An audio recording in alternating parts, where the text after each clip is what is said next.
Charles Allen, for years, was the minister of a church in Houston, Texas. One of my favorite authors years ago. He said, when I was a little boy, I used to tag along with my father in his country churches and listen to him preach.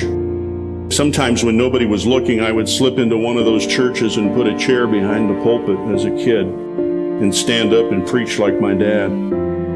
When I was 19 years old, I was appointed minister to 3 little country churches, and from that day until this day, my dream has been the same, to preach like my dad.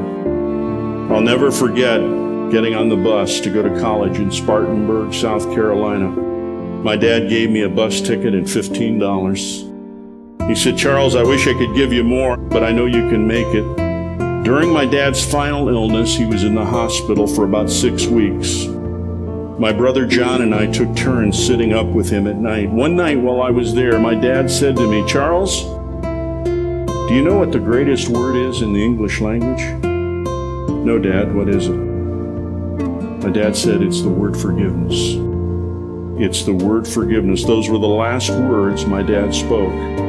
Turning his head a little to the side, he breathed his last, and just before dawn the next day, I was driving to my home 30 miles away. The radio was tuned to a country station, but I wasn't aware of the music. I was thinking about my dad, and all of a sudden, as the first rays of the rising sun came into my eyes, at that moment I heard this song on the radio. There's a land that is fairer than day, and by faith I can see it afar. In the sweet by and by we shall meet on that beautiful shore. That morning I found an assurance that I never found before, because I knew my dad was all right. His words, Charles, do you know what the most important word is in the English language? Forgiveness is not only a sentimental and lovely thought, it's true. It's got to be the greatest word in your vocabulary, not an also-ran.